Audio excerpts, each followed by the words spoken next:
स्वागत है आपका भजन माला में। आपके लिए एक ही जगह जहां आपको मिलेंगे सभी प्रकार के भारतीय भक्ति संगीत और भजन।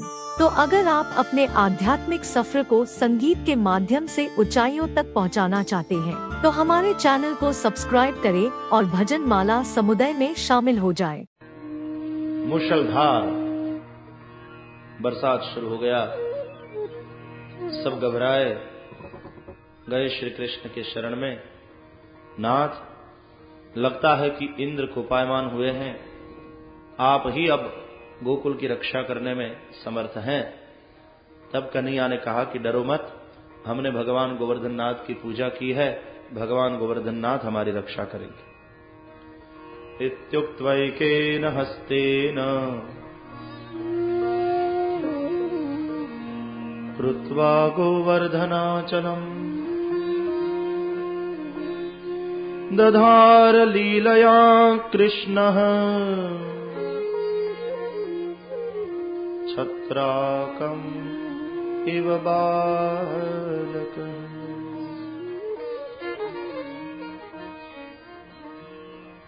इत्युक्त्वैकेन हस्तेन कृत्वा गोवर्धनाचलम्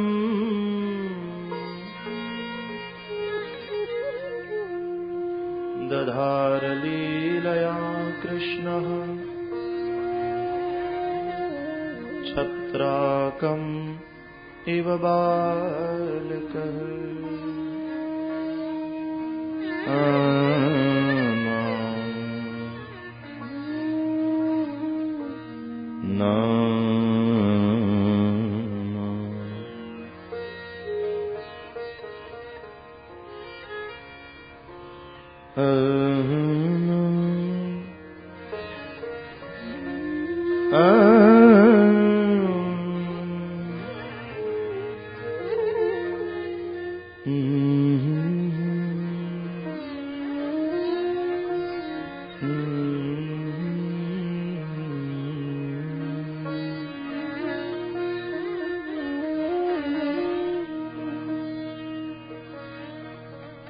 अचल चल बन गया। पर्वत को कहते हैं अचल, लेकिन आज चल बन गया प्रभु के प्रताप के कारण।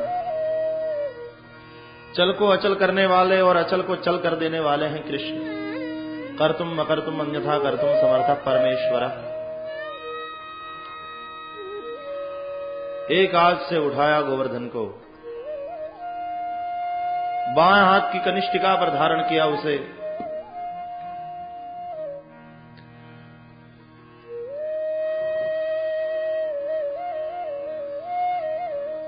एक तो बाएं हाथ में जोर कम होता है।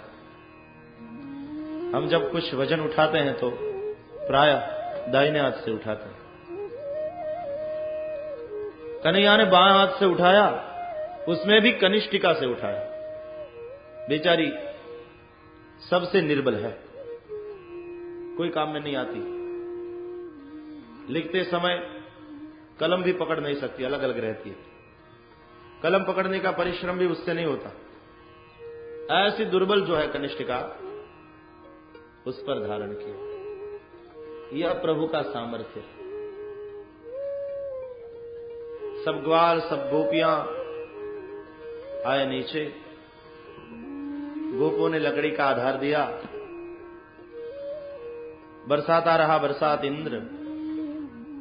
यहां भगवान की शरण में सब सुरक्षित हैं। 7 दिन तक इस तरह से बरसात बरसता रहा। भगवान ने सबकी सुरक्षा के लिए गोवर्धन को धारण किया। देख चुके हम, सप्ताह के 7 दिन देह गोवर्धन को भगवान ही धारण करते हैं। ये बात नहीं कि 5 दिवस हम भगवान की कृपा के कारण जीते हैं और 2 दिवस अपने पुरुषार्थ से निकालते हैं। सप्ताह के 7 दिन देह गोवर्धन को धारण करते हैं परमात्मा ही।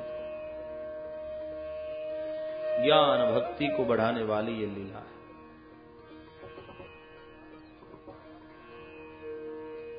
ग्वालों ने लकड़ी का आधार दिया है। 1 दिन 2 दिन 3 दिन 4 दिन बीते, तब ग्वालों ने दया आ गई तो कहा कन्हैया को, लाला अब तुम थोड़ी देर के लिए आराम करो। कन्हैया ने कहा फिर गोवर्धन को धारण कौन करेगा? कहा कि हमने पकड़ा है लकड़ी से। और जैसे ही भगवान ने अपना हाथ थोड़ा नीचे किया, आने लगा गोवर्धन नीचे, तो डर के मारे कहने लगे, भैया अपना हाथ नीचे मत लेना, यदि दुखेगा तो हम दबा देंगे तुम्हें, लेकिन यदि तुमने हाथ ले लिया तो हम दबकर सारे के सारे मर जाएंगे। अब श्री कृष्ण के सामर्थ्य का ज्ञान हुआ। इंद्र जिसको कृष्णम मर्त्यम कह रहे थे, मृत्युलोक के एक ग्वाल का बालक कह रहे थे, उसके सामर्थ्य का ज्ञान न केवल ग्वालों को हुआ, अब तो इंद्र को भी होने जा रहा है। और न केवल भगवान ने अपने बाएं हाथ की कनिष्ठिका पर धारण किया है गोवर्धन को, भगवान ने कहा कि मैया बाबा देखो एक मजा और बताता हूं। तो बाएं हाथ से तो धारण किया है गोवर्धन को, दाएं हाथ से निकाली बांसुरी और गोवर्धन को कहा कि ऐ गोवर्धन, यदि हमारी बाएं कनिष्ठिका से तुम ऊपर नहीं उठोगे, तुम्हें मेरी बांसुरी की कसम है। और भगवान ने बांसुरी की अधरार्पित, ऐसी तान छेड़ी कन्हैया ने बांसुरी में, बांसुरी के बजते ही धीरे धीरे धीरे भगवान की कनिष्ठिका पर दशांगुल गोवर्धन ऊपर उठा। अन्यथा कर तुम समर्थ परमेश्वर, अब बिना आधार के गोवर्धन खड़ा। क्या लीला है, क्या अद्भुत कर्म है। बिना आधार के इतना सारा पानी रहता है ऊपर आकाश में, बरसता है, सारी धरती तृप्त हो जाती है। बिना आधार अब गोवर्धन अद्धर है। इंद्र को अपनी भूल का एहसास हुआ,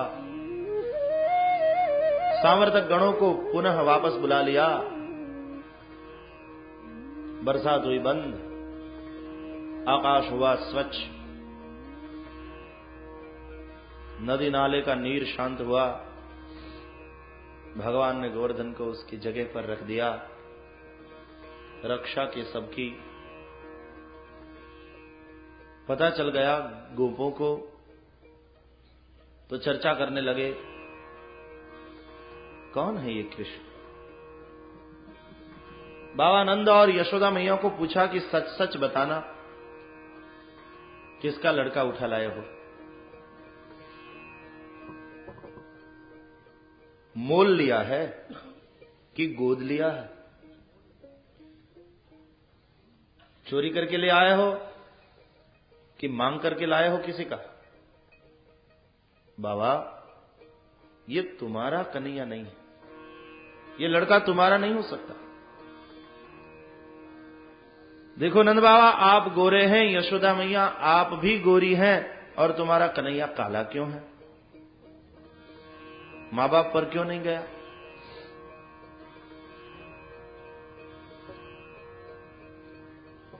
तब नंद बाबा ने, गर्गाचार्य महाराज ने जो नामकरण के समय भविष्य कथन किया था, कह सुनाया गोकुलवासियों को कि गर्गाचार्य जी ने ही बताया था कि ये परात पर ब्रह्म है, हर युग में अवतरित होता है, साधुओं की रक्षा के लिए, दुर्जनों के विनाश के लिए और धर्म के संस्थापन के लिए। नंद बाबा तुम्हारे भाग्य के कारण ये तुम्हारे घर आया है, इसको संभालना, ये तुम्हारी रक्षा करेगा। नंद बाबा के मुंह से गर्गाचार्य महाराज की बात सुनकर सबको भगवान के महिमा का ज्ञान हुआ, परिचय हुआ। इंद्र को भी हो गया है। एकांत में आए भगवान के शरण में और क्षमा मांगते हुए इंद्र ने भगवान की प्रार्थना की। विशुद्ध सत्वम तव धाम शांतम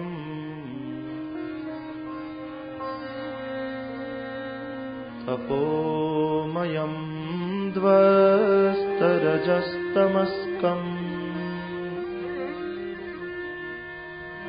मायामयोऽयं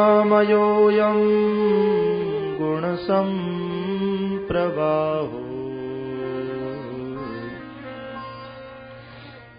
न वेद्यते ते ग्रहणानुबन्धः।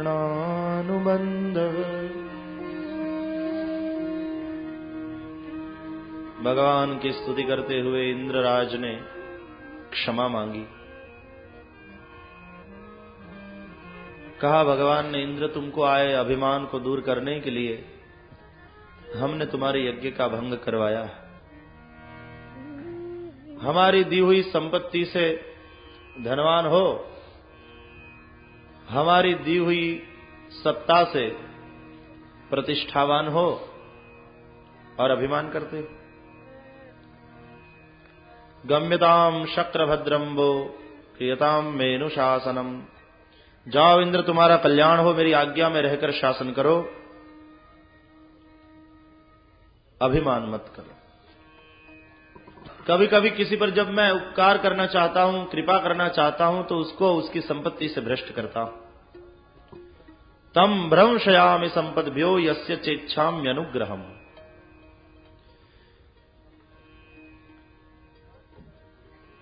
माता पिता जब देखते हैं कि बच्चा दुरुपयोग कर रहा है तो चीज को छीन लेते हैं उससे।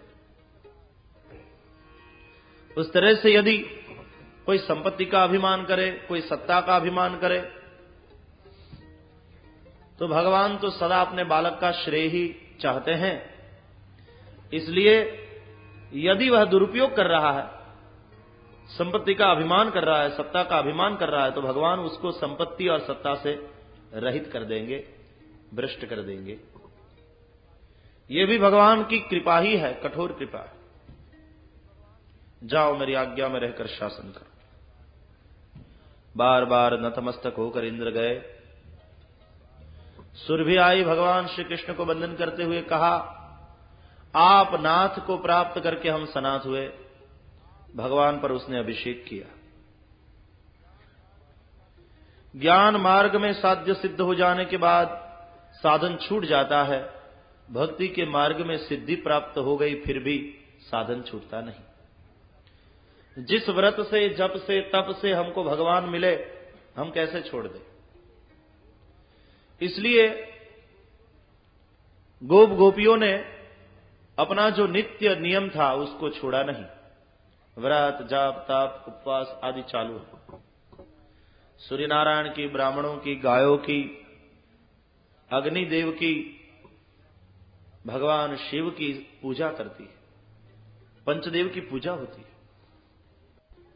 देखो, ये मत समझना कि गोकुलवासी कृष्ण को ही पूजते थे और किसी देवता की आराधना नहीं करते थे।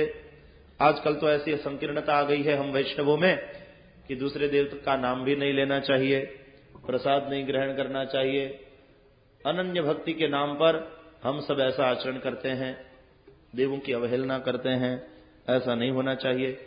देखो, भागवत में स्पष्ट प्रमाण है कि अंबिकावन में गए हैं सब गोप गोपी, और वहां देवम पशुपतिम विभुम, सरस्वती में स्नान करके भगवान सदाशिव की पूजा की है। सूर्य नारायण, देवी जगदम्बा, भगवान शिव, सबकी पूजा करते हैं। पंचदेव की पूजा। तो ऐसी संकीर्णता गोकुलवासियों में नहीं थी कि हम वैष्णव है तो ये नहीं करना चाहिए। सब नाम रूप में अपने इष्ट देव को देखते हुए सबको वंदन करना चाहिए। भगवान को छोड़कर हमारा मन दूसरे में लगा, तब अनन्यता का त्याग होता है। अनन्यता का अर्थ है अन्याश्रयाणाम त्यागो अनन्यता। यदि अन्याश्रय लिया, अन्याश्रय का अर्थ है भगवान को छोड़कर दूसरे का आश्रय, तो अन्याश्रय। तो अन्याश्रय का त्याग करे, अनन्य भाव से भगवान का भजन करे, लेकिन इस अनन्यता में संकीर्णता नहीं आ जानी चाहिए। इसलिए अपना व्रत जाप तप सब चालू है। नंद बाबा ने एकादशी का व्रत किया। 10 दिन दशेंद्रिय के तो 11वां दिन मन का है। आज उपवास करना है। उप माने नजदीक, वास माने रहना। आज मन से भगवान के नजदीक रहना। आज मन भगवान में लगाएं। मन भगवान में कैसे लगेगा? यदि खाओगे पेट में कुछ जाएगा तो प्रमाद आएगा, इसलिए कुछ न खाएं। लेकिन यदि नहीं खाएंगे तो शक्ति कैसे रहेगी? फिर माला करते समय भगवान का चिंतन नहीं होगा, रोटी का चिंतन होगा, राम का नहीं होगा। इसलिए फलाहार करने को कहा कि ऐसा सात्विक भोजन करे, फलों का आहार करे कि शक्ति भी बनी रहे, मन की सात्विकता भी बनी रहे, प्रमाद ना आवे और उपवास हो जाए, नजदीक वास हो जाए, मन से भगवान के नजदीक रहे। गणित की दृष्टि से भी एक मजा है एकादशी की। देखो, एकादशी को छोड़कर सब तिथियों को मिलाओ, जवाब क्या आता है? 1+2+3+4+5+6+7+8+9+10 एकादशी को छोड़ो, +11 +12 +13 +14 +15। जवाब क्या आएगा? एकादशी को छोड़कर सब तिथियों को मिला दो, तो उसका जवाब आएगा 109।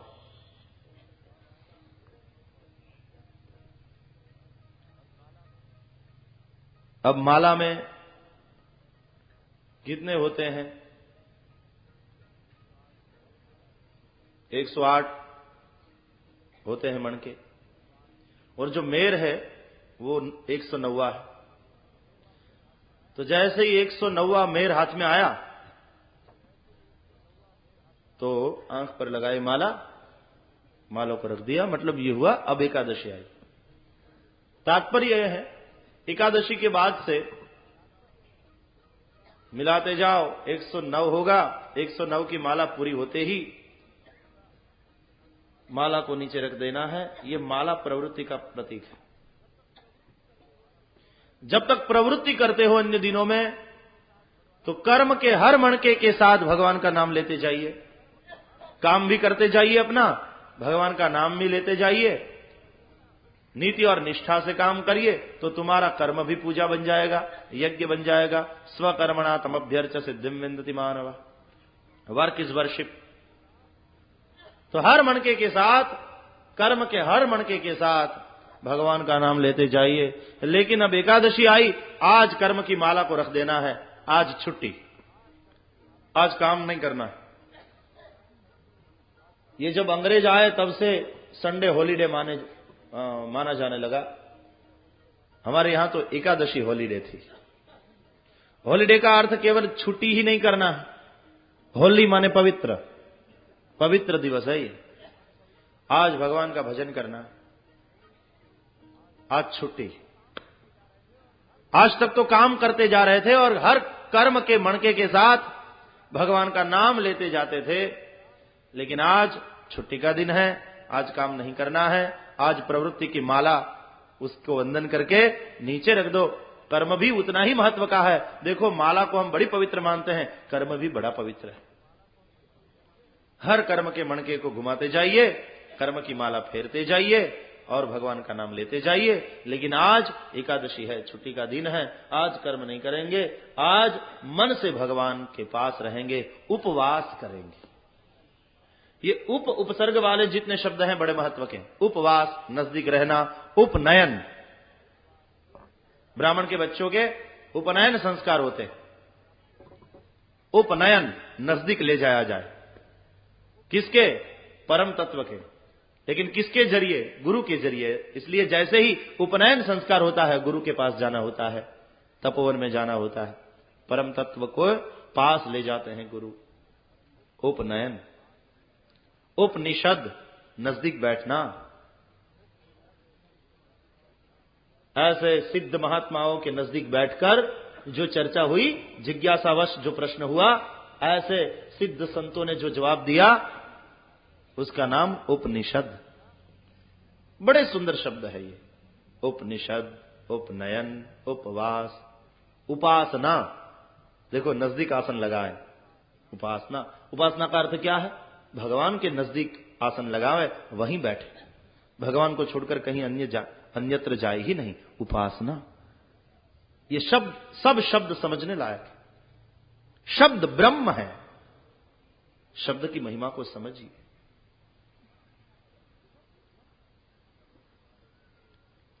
शब्द के मारे मर गए, शब्दे छोड़ा प्राण।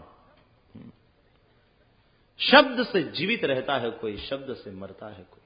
शब्द में बड़ी शक्ति है, शब्द ब्रह्म है। इसलिए तो उपवास किया बाबा नंद ने, निराहार रहे।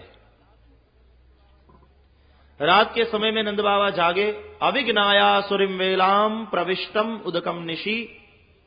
आसुरी वेला थी, नहीं जाना उसे, तो नंद बाबा ने श्री यमुना जी में स्नान करने के लिए प्रवेश किया।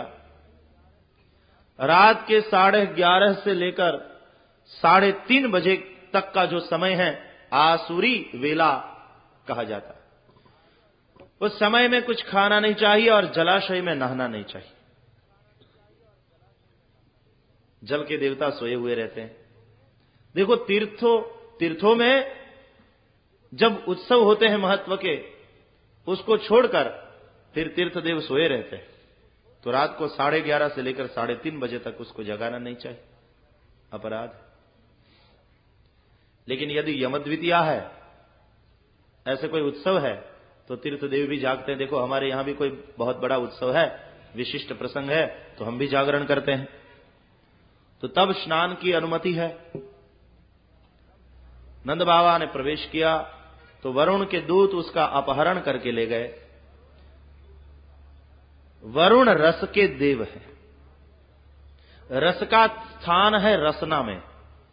मतलब यह हुआ कि जीभ के देवता है वरुण। उसके दूत जो है षड रस है, खट्टा, खारा, तूरा, तीखा, मधुर और कड़वा। ये षड रस है वरुण के दूत। एकादशी के दिन ही वरुण के दूत हमारा अपहरण करके ले जाते हैं। बात समझ में आती है? इसलिए तो फराल से सारी थाली भर जाती है। एकादशी माने 11 प्रकार के रस बनाकर खाएं, दूधी का हलवा, फराली चिवड़ा। अब तो फराली मसाला डोसा भी बनने लगा है, हमने खाया। हां, टेस्ट किया है हमने। एक जगह बैठे एकादशी के दिन, तो मसाला डोसा परोसा गया। हमने कहा कि आज एकादशी है ना, तो एकादशी का व्रत है, तो ये तो नहीं चलेगा। तो उन्होंने कहा कि भाई ये एकादशी में चलने वाला है फराली। मैंने मसाला डोसा को पूछा, तुम कब से हो गया फराली? उसने कहा पता नहीं, 6 महीने हो गए, मैंने ये रूप लिया। कहा चलो तुमको भी स्वीकार कर लेते, देखें तो जरा कैसा लगता है। अब रेसिपी तो क्या है वो नहीं बता सकता, शायद बहनों को जिज्ञासा होगी जानने की, लेकिन हम तो खाने को जानते हैं और क्या, बनाना तो नहीं जानते।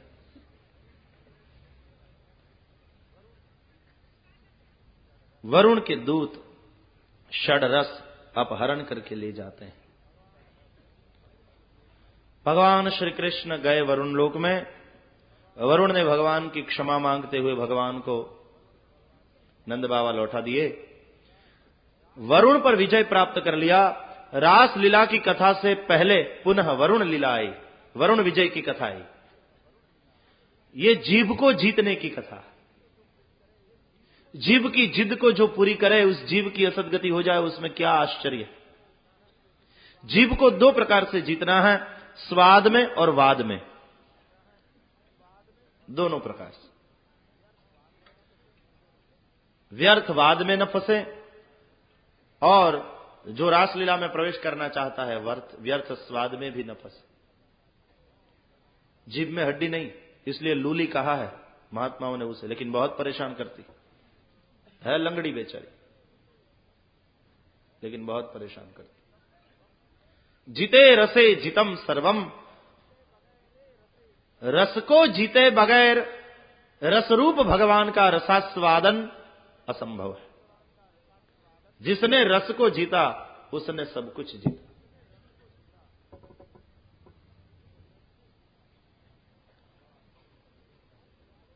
भगवान वरुण पर विजय प्राप्त करके अपने पिता को ले आए। अब ग्वालों को भगवान की महिमा का ज्ञान हो गया, समझ गए ये कोई साधारण प्राकृत मनुष्य के पुत्र नहीं है, यह स्वयं परमात्मा। तो भगवान को विनती करते हुए सब ग्वालों ने कहा कि भगवान बैंकुट वाले नाथ, आए हो हमारे वृंदावन में हमारे साथ, हम धन्य होए, लेकिन कभी अपने धाम का भी तो दर्शन कराइए। तो भगवान ने अपने धाम का दर्शन करवाया। दर्शयामास लोकम स्वम गोपानाम तमसः परम। अपने धाम का दर्शन करवाया और फिर पूछा, कहो अब यहां रहना चाहते हो कि वृंदावन में जाना चाहते हो? तो कहा सब ग्वाल गोपियों ने कि तुम्हारा बैंकुट बहुत सुंदर है, लेकिन हम तो वृंदावन को छोड़कर कहीं जाना नहीं चाहते। मतलब यह हुआ कि स्वर्ग आदि सुख की भी जब इच्छा नहीं करी साधक ने, उसमें भी जब नहीं फंसा, तब आई शरद पूर्णिमा की रात। जिस तरह से पूर्णिमा का पूर्ण चंद्र पूर्ण कला में होता है, उस तरह से साधक की साधना अपूर्ण कला में आ गई। तो आई शरद पूर्णिमा की रात। अब जीव शिव की एकता का अवसर आया। श्रीमद् भागवत के 10वें स्कंध का 29, 30, 31, 32 और 33 5 अध्याय रास पंचाध्यायी के हैं। 10वां स्कंद श्रीमद् भागवत का हृदय है और उसमें भी रास पंचाध्यायी श्रीमद् भागवत के पंच प्राण है। रास पंचाध्यायी में भी बीच वाला अध्याय 31वां अध्याय श्रीमद् भागवत का शिखर है, एवरेस्ट शिखर है भागवत, वो है गोपी गीत। तो अब रास लीला की कथा शुकाचार्य ने सुनाई। श्री शुक उवाच भगवान पिता रात्रिः शरदोत्फुल्लमल्लिकाः वीक्षरन्तुं मनश्चक्रे योगमायाम् उपाश्रितः। तारात्रि ही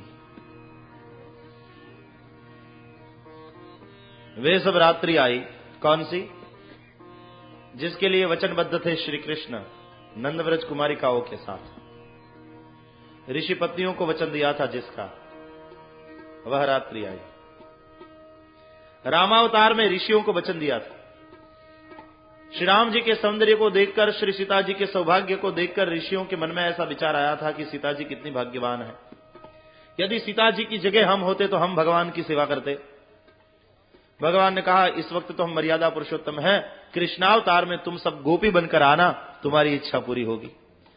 तो रामावतार के ऋषि मुनि सब कृष्णावतार में गोपी बनकर आए हैं। उनको जो वचन दिया था वह रात्रि आई। शरदोत्फुल्ल मल्लिका, शरद पूर्णिमा की रात है। आकाश में आया है चंद्र। भगवान ने अब रास रचने का विचार किया योग माया का आश्रय लेकर। योगाय या माया सा योग माया, भगवान के साथ संयोग कराने वाली जो है माया, उसका नाम है योग माया, उसका नाम है राधिका। ये आवरण शक्ति नहीं है, यह विक्षेप शक्ति नहीं है, यह तो भगवान के साथ एक रसरूप ब्रह्म के साथ एक रस करने वाली योग माया है। दूसरे अर्थ में श्री राधिका से पूछा कि चलो रास रचें, तुम्हें कोई विरोध तो नहीं है, तुम अनुरोध करोगी तो ही एकता हो सकेगी। श्री राधा जी भी तैयार हुई। आकाश में पूर्णिमा का पूर्ण चंद्र है। यह रात्रि जो हम मानते हैं वैसे सामान्य नहीं है। या निशा सर्वभूतानाम तस्याम जागृति संयमी, जिस मोह रात्रि में सब अज्ञानी संसारी सोए हुए रहते हैं और जो योगी है, संयमी है, वो जागता है, इस रात की बात। और यहां जो चंद्र की बात है वह बाहर का मनोविकारक चंद्र नहीं है, भगवान का निर्विकारक मनस चंद्र है। चंद्रमा मनसो जातश्चक्षोः सूर्यो अजायत श्रोत्राद्वायुश्च प्राणश्च मुखादग्निरजायत। भगवान के निर्विकारक मनस चंद्र की बात। नंदनंदन ने आज अद्भुत श्रृंगार किया। आए वृंदावन में, धीरे मंथर गति से बह रही है यमुना। चंद्र का प्रतिबिंब श्री यमुना जी के शांत बहते हुए जल में पड़ रहा है। शीतलबंद सुगंधी वायु चल रहा है। नंदनंदन आए वृंदावन में। कुसुमित वन है। एक वृक्ष के नीचे खड़े हुए ललित त्रिभंगी बन गए। अपने कपोल को बाएं तरफ झुकाया, वेणु को अधरार्पित किया, कोमल करांगुलियों से वेणु के छिद्रों को आच्छादित किया। जैसे ही प्राण पूरे वेणु में बज उठी वेणु वृंदावन में।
निशम्य गीतं तदनंगवर्धनम्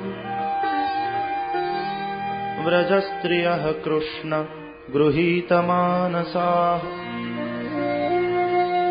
जग्मुरन्योन्यमलक्षितोद्यमाः स यत्र कान्तो जवलोलकुण्डला। तद अनंगवर्धनम गीतम निशम्य। अनंग माने काम, काम को बढ़ाने वाला यह वेणु गीत सुना। यहां कोई लौकिक काम की बात नहीं है, क्योंकि गोपियां कैसी है? कृष्ण गृहीत मानसा, जिसके मन को श्री कृष्ण ने पकड़ लिया। यदि मन कृष्ण में है तो लौकिक काम में नहीं हो सकता। कामना है कृष्ण से मिलने की, भगवान के साथ रास खेलने की।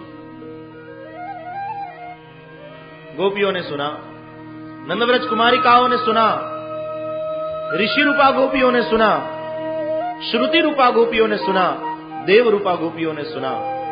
देवता गोपी बनकर आए देव रूपा गोपी। वेदों की 16,000 उपासना कांड की 16,000 श्रुतियों ने भगवान का वर्णन किया, लेकिन अनुभव नहीं हुआ। इसलिए वेद के उपासना कांड की 16,000 श्रुतियां गोपी बनकर आई। ये श्रुति रूपा गोपियां।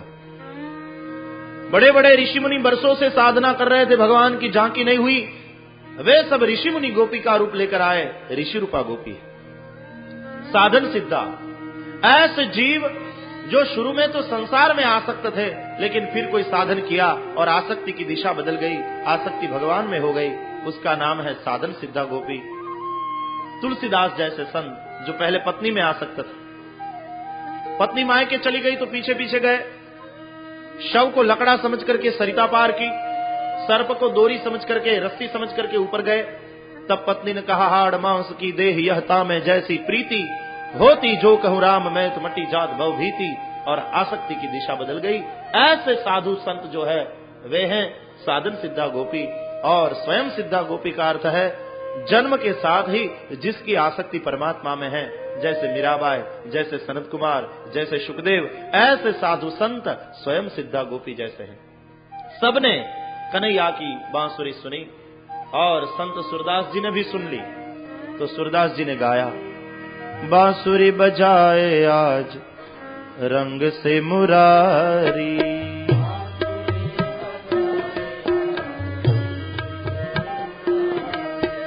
बांसुरी बजाए आज रंग से मुरारी।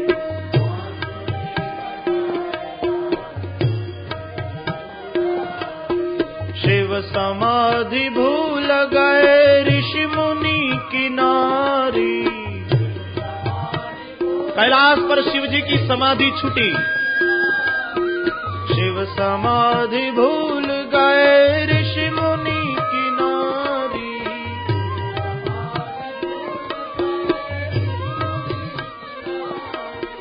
वेद पढ़त ब्रह्मा भूले भूले ब्रह्मचारी। ब्रह्मा वेद पाठ कर रहे थे, भूल होने लगी उसमें। वेद पढ़त ब्रह्मा भूले भूले ब्रह्मचारी। ब्रह्मचारी भी आसक्त हुए। बांसुरी बजाए आज रंग से मुरारी।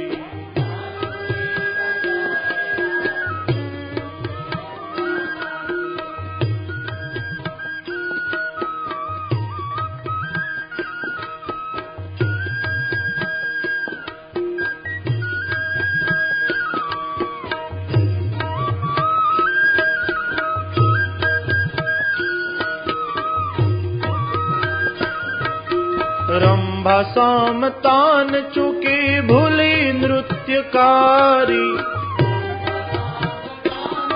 स्वर्ग में इंद्र के दरबार में रंभा नाम की अप्सरा सामवेद के तान पर नृत्य कर रही थी। उसके नृत्य में भूल आने लगी। जैसे ही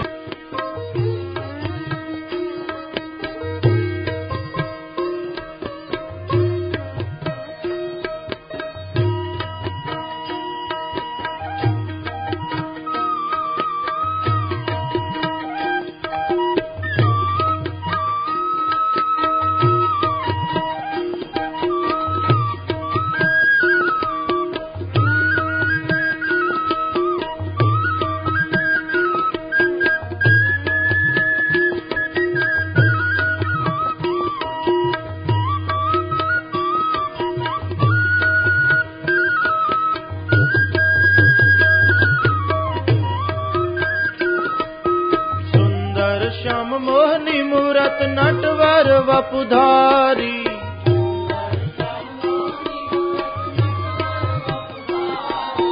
सुंदर श्याम मोहनी मूरत नटवर वपुधारी।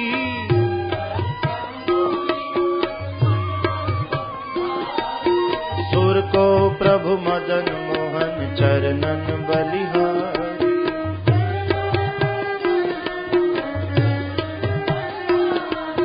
सुर को प्रभु मदन मोहन चरणन बलिहारी।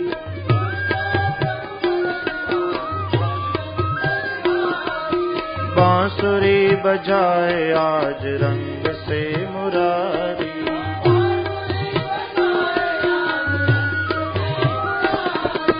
बांसुरी बजाए आज रंग से मुरारी।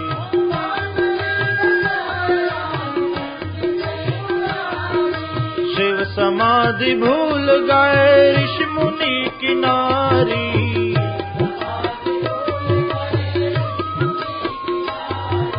शिव समाधि भूल गए ऋषि मुनि की नारी।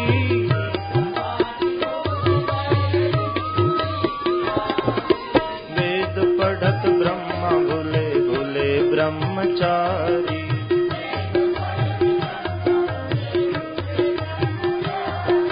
बांसुरी बजाए आज रंग से मुरारी।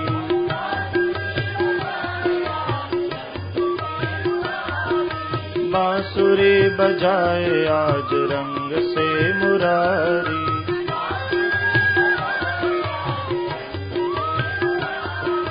बांसुरी बजाए आज रंग से मुरारी।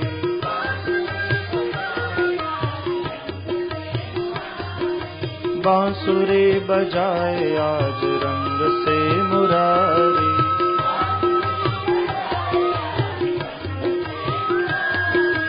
बांसुरी बजाए आज रंग से मुरारी।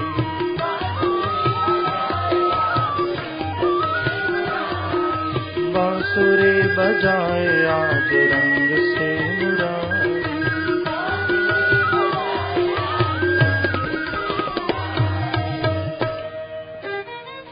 सबने सुनी बांसुरी नंद नंदन की।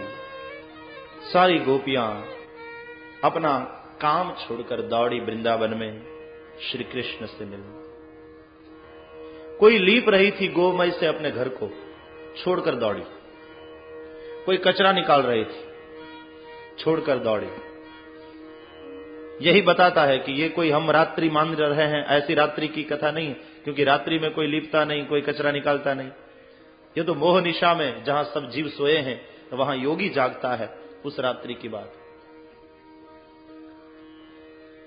कोई अपने पति को भोजन करा रही थी, परोसती थी उसे। जैसे ही बांसुरी सुनी, वो दाल मांगता रहा और ये भागी।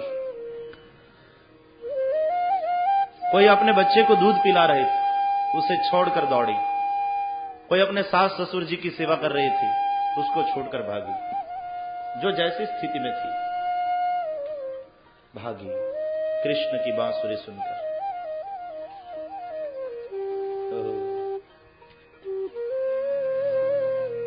दूर कहीं मीठी मीठी बांसुरी बज रही। गोपियां अपने आप को रोक न पाई, दौड़ी। कोई श्रृंगार करने के लिए तैयार हुई तो व्यत्यस्त वस्त्राभरणाः, उल्टे सुल्टे वस्त्र पहने, चरण का आभूषण गले में डाल दिया, गले का चरण में बांध दिया, आंखों का काजल होठ पर लगाया, भागी। बहती हुई नदियां मानो मिलने जा रही है कृष्ण सागर से, गोपियों की झुंड की झुंड। सब गोपियां आई। 10 साल की बालिका से लेकर 90 साल की बूढ़ी गोपी तक है। वय भेद, जाति भेद, लिंग भेद नहीं। गोपी कोई स्त्री का नाम नहीं है, गोपी भाव का नाम। देह भाव से जो ऊपर उठा है जीव, न स्त्री है न पुरुष। क्योंकि ब्रह्म शब्द न पुल्लिंग माना जाता है न स्त्रीलिंग माना जाता है। ब्रह्म शब्द व्याकरण की दृष्टि से नपुंसकलिंग, न स्त्री है न पुरुष। तो देह भाव से ऊपर उठे गोपी, न स्त्री है न पुरुष, भाव का नाम। प्रेम स्वरूपा है गोपी। दौड़ती हुई आई नंदन नंदन से मिलने। सब आकर खड़ी रही। भगवान ने आंखें खोली, देखा हजारों गोपियां आई हुई, स्वागत किया। स्वागतम वो महाभागा, प्रियम किम करवाणि वह, व्रजस्यानामयं कच्चिद् ब्रूतागमन कारणम्।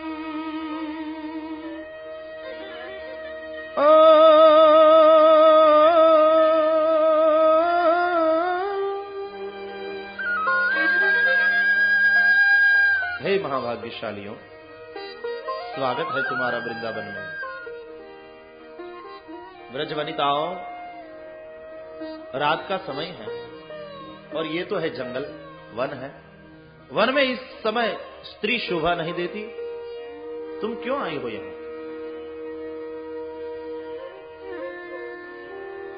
रजन्येषा घोर रूपा, घोर सत्व निवेशिता, प्रतियान्त व्रजम नेह, स्थेयं स्त्री विश्वमध्यमाः।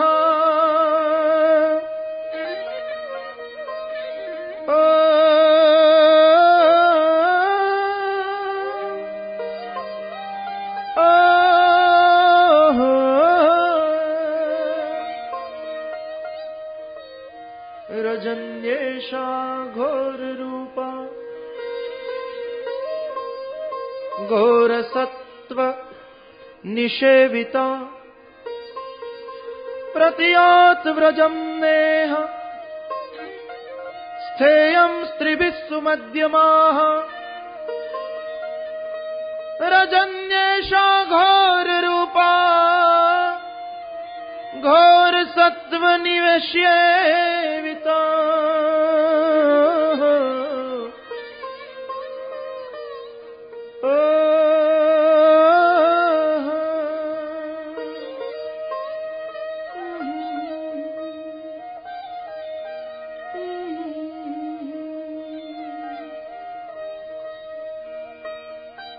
घोर रजनी है।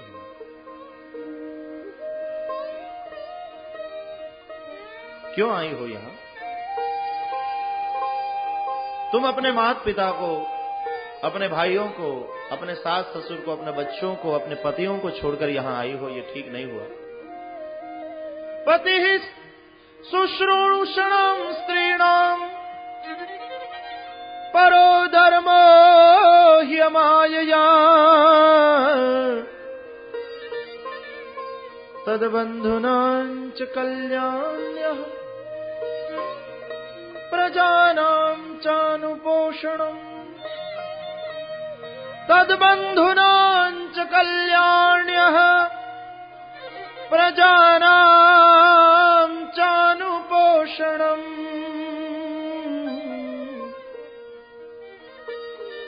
भर्तुः शुश्रूषणं स्त्रीणाम् भर्तुः शुश्रूषणं स्त्रीणाम् परो धर्मो ह्यमायया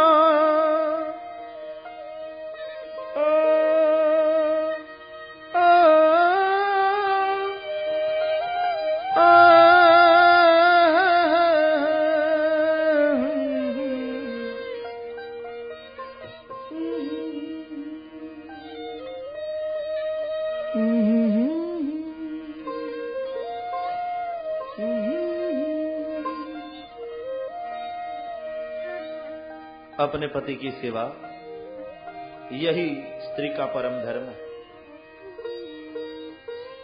रामायण में भी आया, एक ही धर्म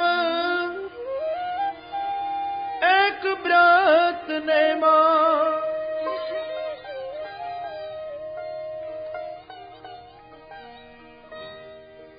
काय बचन मन पति पद प्रेमा एक ही धर्म एक व्रत नेमा काय बचन मन पति पद प्रेमा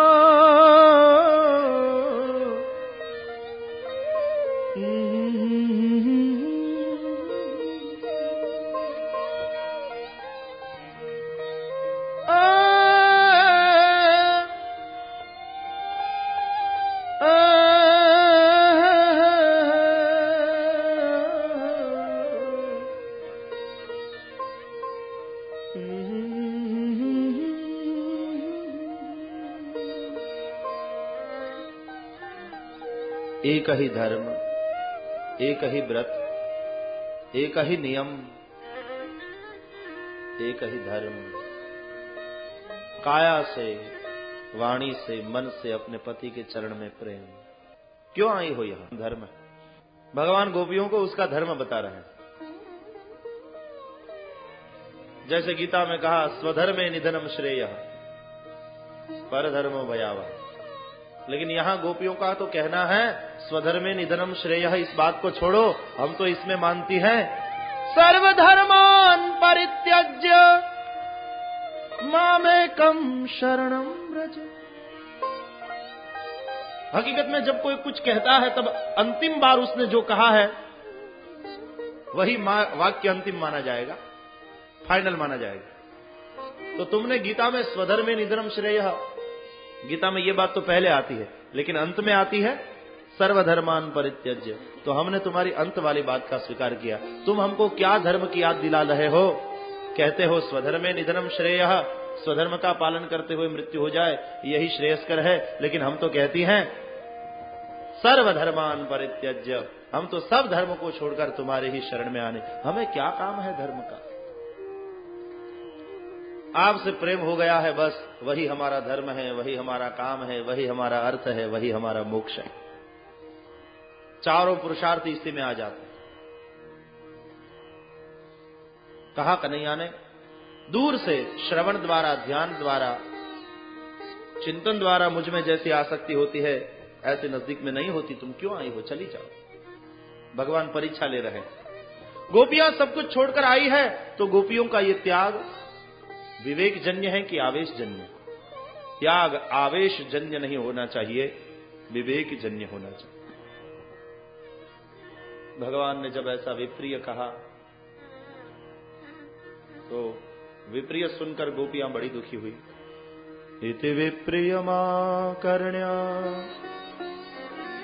गोप्यो गोविंद भाषितम् विषम्णा भग्न संकल्पा चिंता पुरदुरत्यया।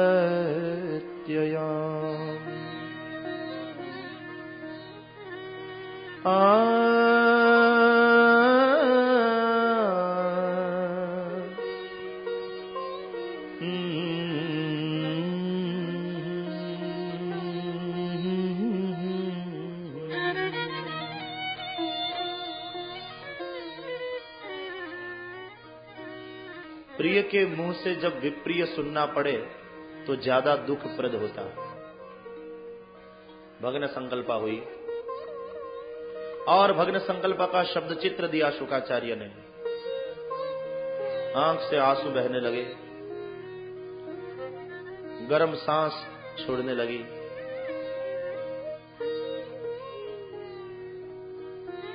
नीचे वाले होठ को दांत से दबाया है, पग के अंगूठे से धरती को खोद रही है।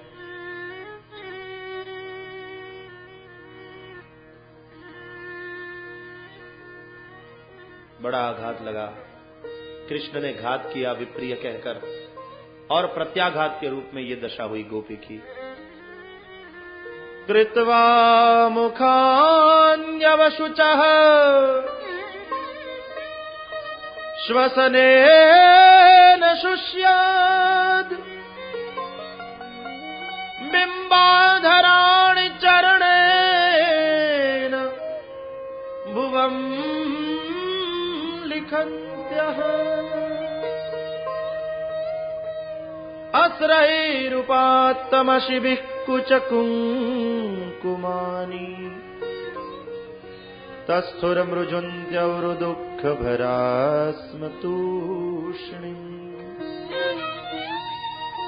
तस्थुरमृजन्त्यवरुदुःखभरा स्म तूष्णीम्।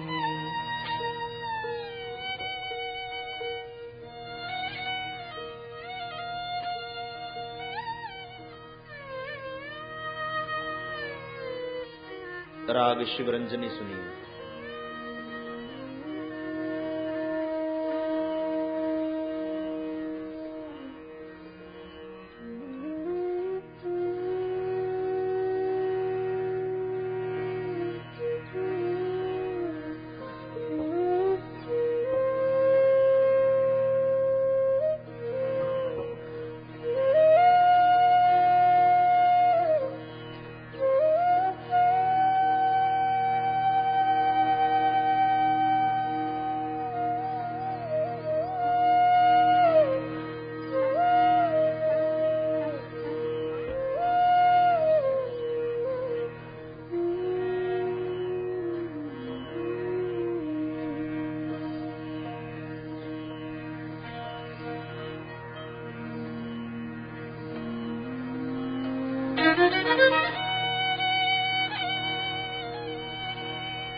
भग्न संकल्पा हुई गोपांगना।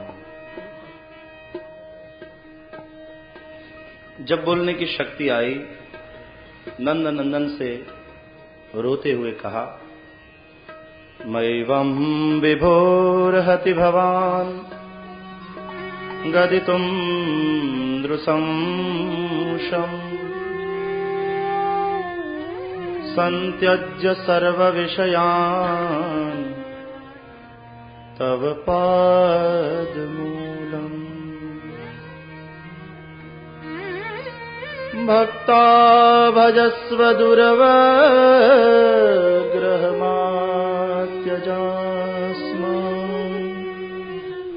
देवो यथादिपुरुषो भजते मुमुक्षुन् देवो यथादिपुरुषो भजते मुमुक्षुन्।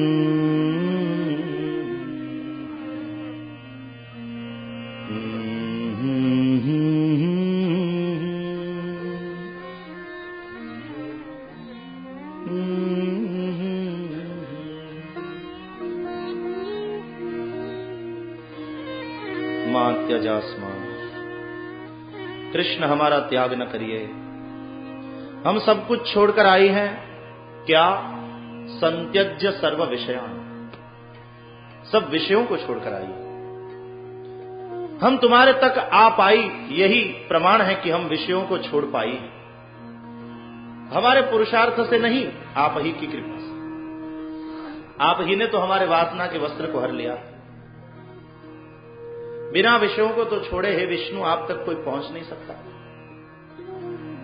घर नहीं बांधता, परिवार नहीं बांधता, उसमें जो आसक्ति है वह बांधती है, उसको छोड़कर हम आई। हमारी आसक्ति की दिशा बदल गई है, घर परिवार में नहीं, आसक्ति आप में, इसलिए आई। गोपियों का ये प्रेम की भगवान परीक्षा ले रहे हैं अंत समय तक। जब देखा भगवान ने कि गोपियों का त्याग आवेश जन्य नहीं है, विवेक जन्य है, प्रसन्न हुए प्रभु। कहा, मेरी ही बात तुमने मुझे ही को सुनाई। गोपियां स्वधर्मे निधनम श्रेयः को नहीं मानती, सर्वधर्मान परित्यज्य को मानती है।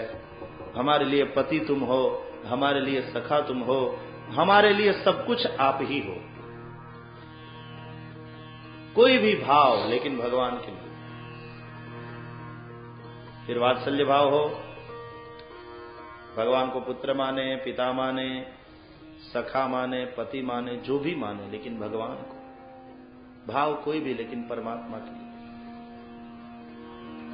तब भगवान ने कहा, मैं तुम्हारा त्याग करना नहीं चाहता, आओ रास खेल।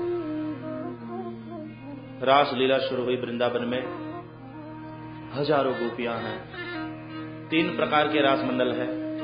प्रथम प्रकार में जितनी गोपी उतने ही कृष्ण, व्यक्तिगत मिलन।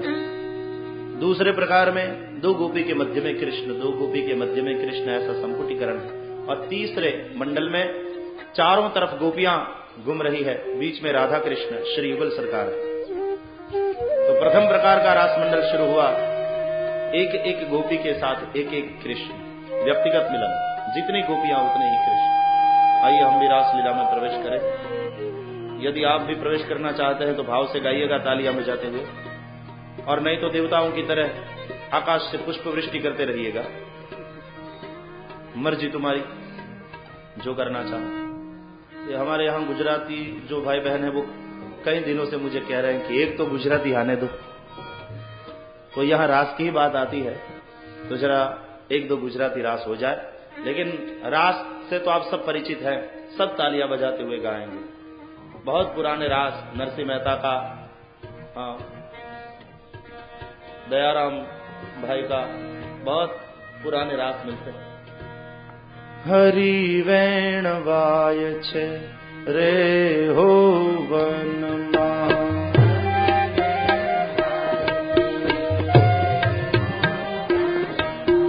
हरि वेण वाय छे रे हो वनमा,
बजाते हुए।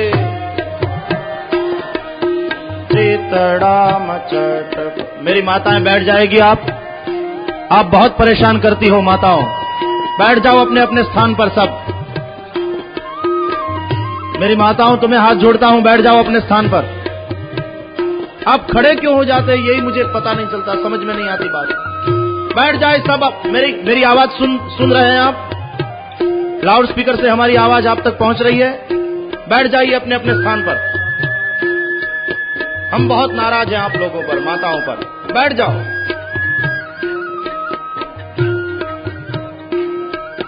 चितड़ा मचट पटी रे हो लागी।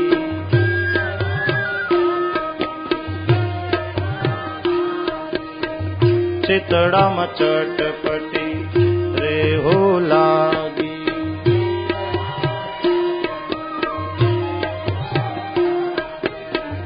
जीवन जोवाने हूँ जागी।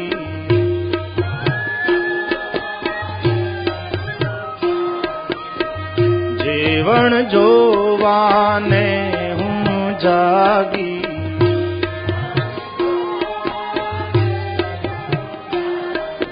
हरि वेण वाय छे रे हो वनमा।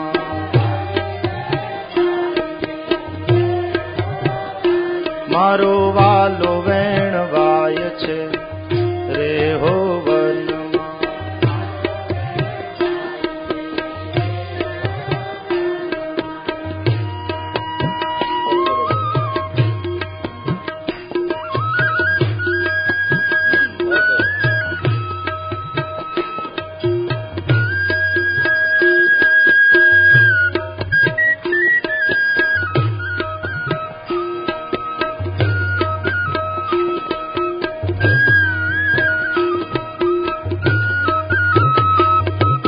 रसिया जी नारे हो रागे। सब गाइए। रसिया जी नारे हो रागे।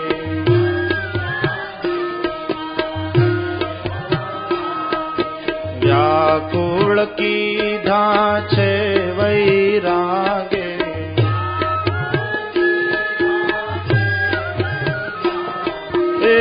व्याकुल की धाछे वैरागे।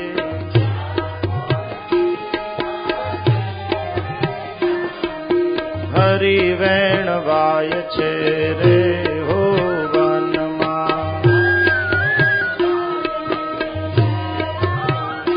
मारो वालो वेण वाय छे रे हो वनमा।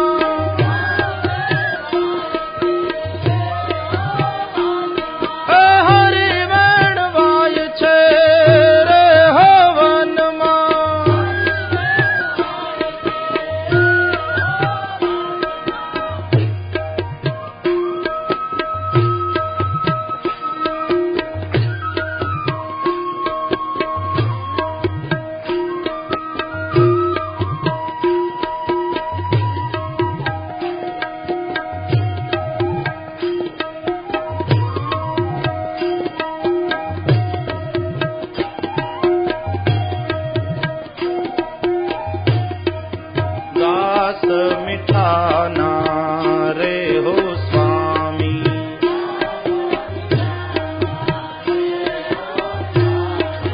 दास मिठाना रे हो स्वामी।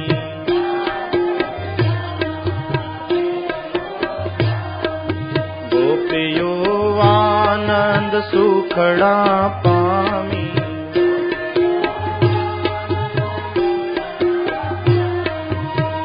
गोपियो आनंद सुखड़ा पामी।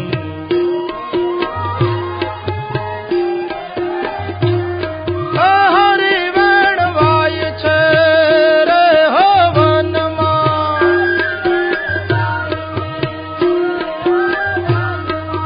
वालो वेण वाय छे रे हो वनमा।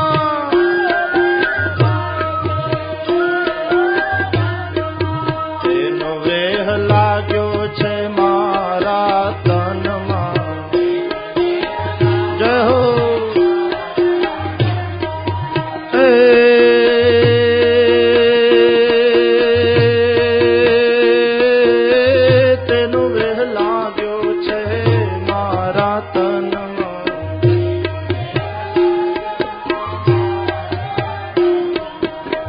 हरि वेण गाय छे रे हो वनमा।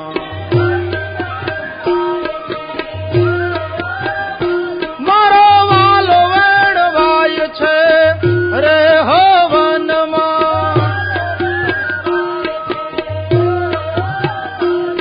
हे हरि वेण गाय छे रे हो वनमा।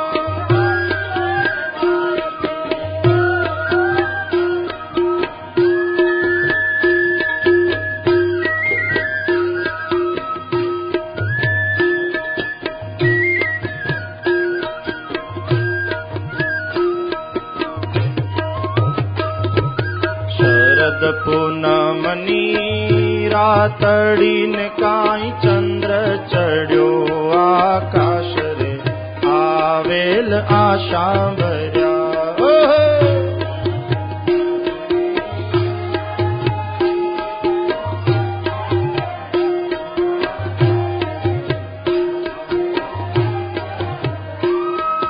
शरद पूनमनी रातड़ी ने पेलो चंद्र चढ़्यो आकाश रे आवेल आशा भर्या।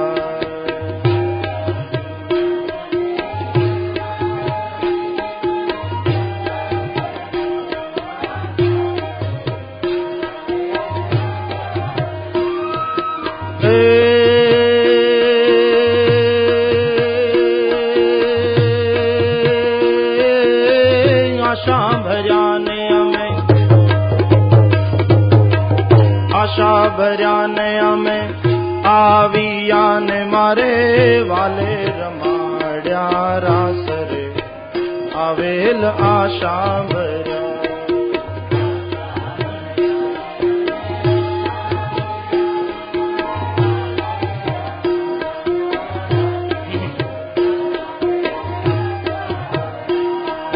शरद पूनमनी रातड़ी ने काई चंद्र चढ़्यो आकाश रे आवेल आशा भर्या।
देशों में ओरड़ा ने काई देशों मोल रे आवेल आशा भर्या।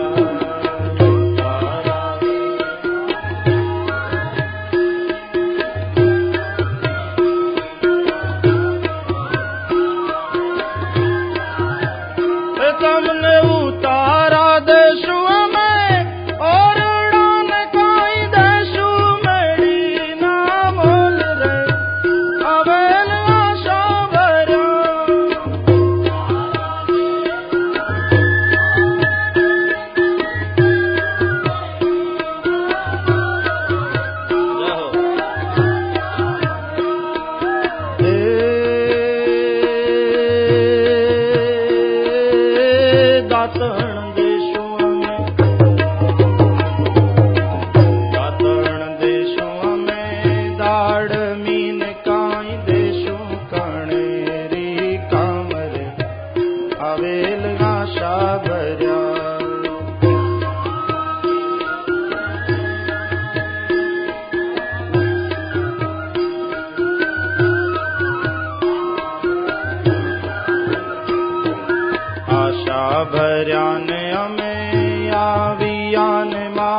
रमाड्या रास रे आवेल आशा भर्या